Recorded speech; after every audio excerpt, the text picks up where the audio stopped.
The COVID-19 crisis has shown us that our old systems are not fit anymore for the 21st century.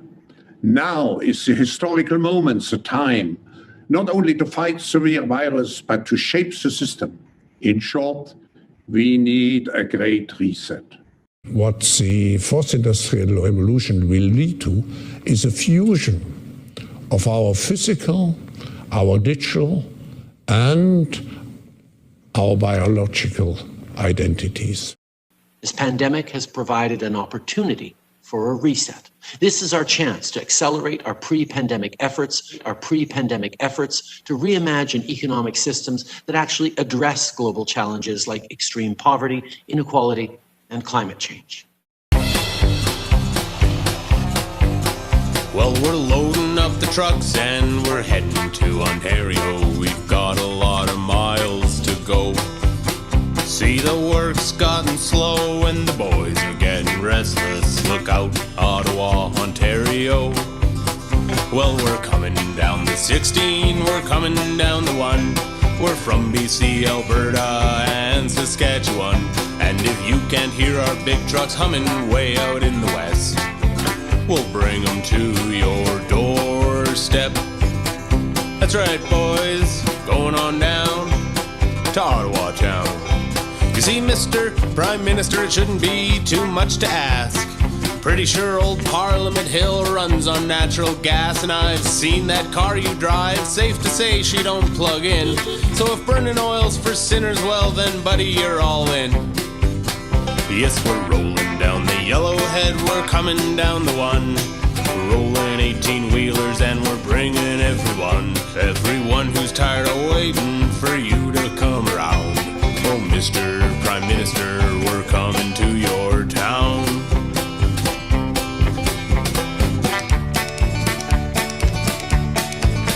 Well, we're loading up the trucks and we're heading to Ontario. We've got a lot of miles to go. See, the work's gotten slow and the boys are getting restless. Look out, Ottawa, Ontario. Look out, Ottawa, Ontario.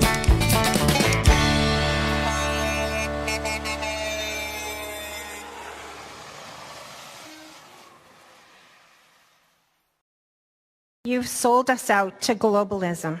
Okay. You are not working for Canada. You are working for your globalist partners. I wonder how much they're paying you to betray Canada. Okay. What do we do with traitors in Canada, Mr. Trudeau? We used to hang them for treason.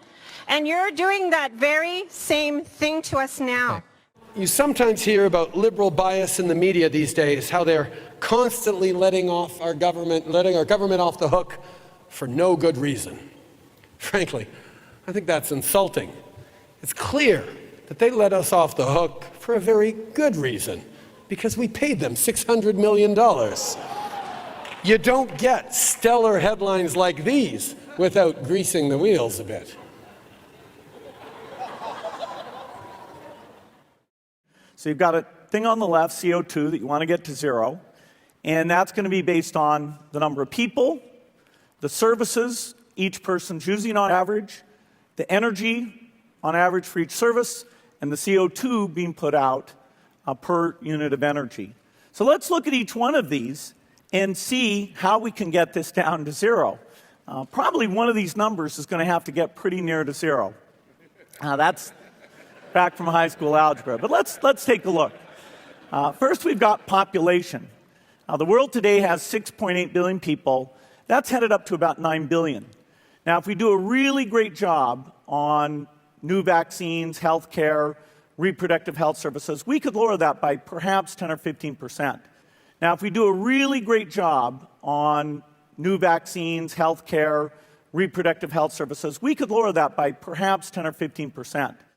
The sharing of biased and false news has become all too common on social media. More alarming, some media outlets publish these same fake stories without checking facts first. The sharing of biased and false news has become all too common on social media. More alarming, some media outlets publish these same fake stories without checking facts first. Unfortunately, some members of the media use their platforms to push their own personal bias and agenda to control exactly what people think, and this is extremely dangerous to our democracy. We're seeing a lot of people fall prey to disinformation, and if conservative MPs and others want to start talking about conspiracy theories, well, that's their choice. This pandemic has provided an opportunity for a reset. Conspiracy theories, reset. Conspiracy theories, reset.